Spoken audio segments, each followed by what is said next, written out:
Hi, this is Joe N2Z. I'm going to introduce you to the N3FJP Field Day Logging software. Let's start off with removing old software if you already have it. So if you've got previous years installed, what you want to do is go ahead and remove it. This is Windows 10. We're going to go ahead into the control panel settings. Go ahead and click on Apps. Scroll down and look for the ARRL Field Day Contest log software. Right click on it.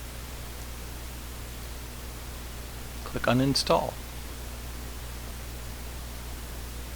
Now it'll uninstall the application, but doesn't necessarily remove all the data. Of course you can get queried as a security check if you're sure you want to go ahead and do this.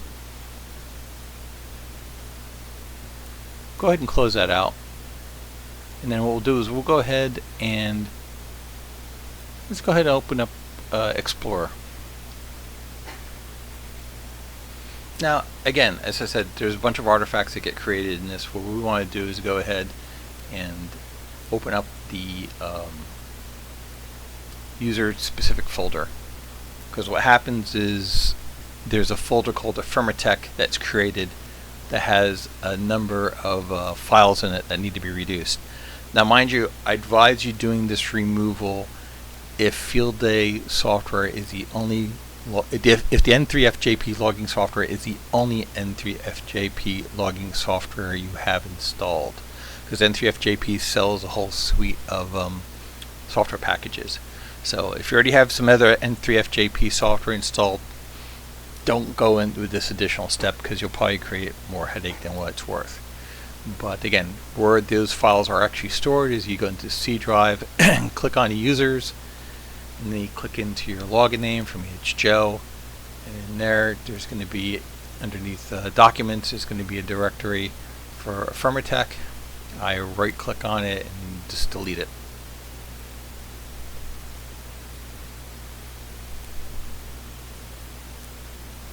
And of course I'll just close that out and go ahead and empty my recycle bin as well.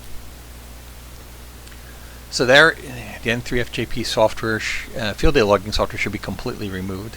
And one more time I'll say, if you have other software, N3FJP, don't do that folder removal procedure. Okay, now we're ready to install. We're going to go to the N3FJP site, or off the main logging site. And when we get to the website, we're going to see right away, hey, there's the amateur contact log. You can click on that and download that if you don't have amateur contact log. But we're actually after the Field Day contest log software. So when we go ahead and click on that, you have the option of downloading it now. But before you do that, I encourage you to go to the bottom and register the software. It's $9 just for that piece of software, but the entire suite is $50. I personally use it and highly recommend it. It's got some good integrations for other packages out there like FLDigi. But like I said, right now we're going to go ahead and click on the link. It's going to head and download a file called fieldday.exe, and we'll go ahead and run that. We ask, are you sure you want to run from a security standpoint? You go ahead and click and run. And mind you, this entire time I'm logged in as a regular user within Windows 10. We go with the defaults where it's going to install. Click install. You'll get asked again from a security thing, do you want to install this? And voila, it's installed. I like to go ahead and close out the web browser, and when I go ahead and click finish, I have the check mark for launching the program. So we're going to go ahead and launch the program, and let's go ahead and set it up.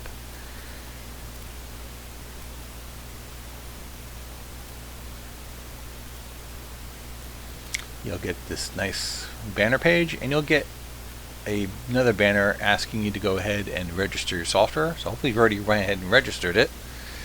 And when you register, you'll get an email with the password for your particular one. So blurring mine out, even if you're able to read it through a pixelated, it's not going to do you any good anyhow for logging submissions for a contest, for example. But you'll click continue, click OK, and now we get into the setup field. So here you put in your call sign.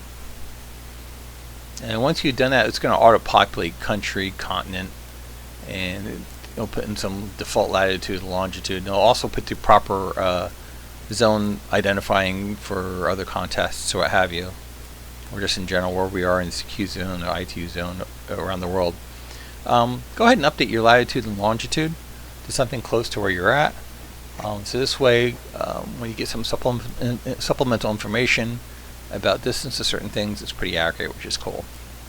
Hey, it's Field Day. I'm going to operate as 1D. D is a home station using my commercial powers. In other words, the typical easy chair operation. I'm in ARRL section ENY, Eastern New York. And though it says optional, I highly recommend you put in the operator, your call sign, and initials, especially if this is going to be a shared station, because when it's shared, you want people to, in the operator menu up there, you want them to sort of like punch in and punch out like a clock.